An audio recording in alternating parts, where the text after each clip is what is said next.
Stephen Haskell was born in the year 1833 in Oakham, Massachusetts, and would go on to have a huge impact on the world church. He was converted at the age of 15, and a few years later he would marry his first wife, Mary. At the age of 19, he heard the message of Jesus' soon return and started to tell everyone about this. One day, while he was talking to a friend, he was encouraged that he should start preaching himself. At the time, he was a professional soap maker, but he started to preach and was known as being able to comprise sound, logical, and powerful sermons.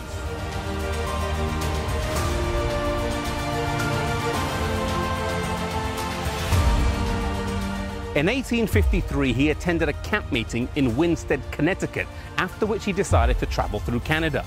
On his way, he stopped in Springfield, Massachusetts, where he met William Saxby, a tinsmith, who introduced him to the Sabbath.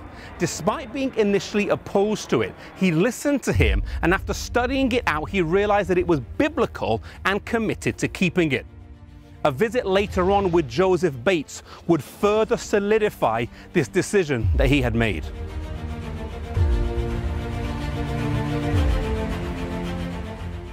By now he was living here in South Lancaster and was active in ministering to the believers in the area, keeping accurate records of the Sabbath schools, churches, and members. In 1868, he handed a copy of this report to James White. He showed J.H. Wagner and J.N. Andrews, and so impressed were they by his abilities that they ordained him as a minister, formed a New England conference, and appointed him as the first president. He was 37 years old at the time.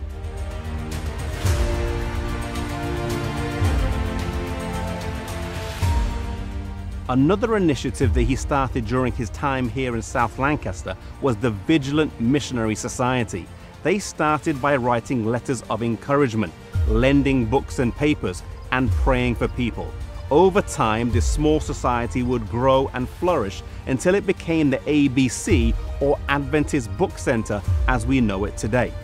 S.N. Haskell was a decisive and organized leader and served as the president here in New England, whilst also being president in California and president of the main conference for a time as well.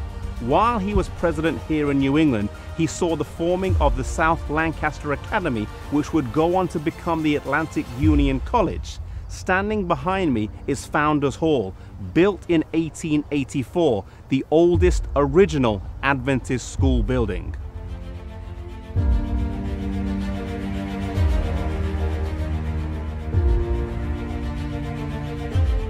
Stephen Haskell would be instrumental in the start of the work in Australia and New Zealand, spending 13 months there.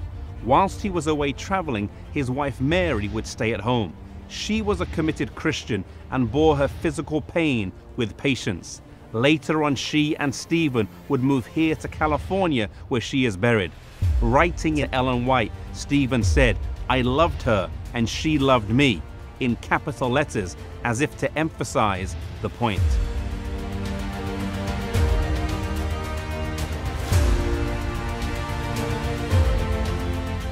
The Lord would provide another wife for Stephen, Hetty Hurd. She was a pioneering type of woman whom he had met several times and was an active missionary, having spent time in England, Africa, and California. They would get married in Australia in 1897 and would go on to start a training school in New York City before later moving to California, where they were instrumental in the start of the health work here. Later on, they would move to Nashville, Tennessee, and it was whilst there that they heard the sad news that Ellen White had passed away. S.N. Haskell had previously been asked to share the message at her funeral and delivered a message of hope and triumph. As he reached his final years, he once commented to his wife that he was frustrated that he couldn't do more in life. She told him that whereas he used to travel and preach, now his printed sermons went to places that he never could. He lies buried here in California next to his first wife Mary, because he told the brethren that when he died, to bury him next to whichever wife was closest. Years earlier at his ordination, James White had told him, "Always look to God rather than man for direction in your work." May we do the same. to look to God rather than our fellow man for our directions in God's work.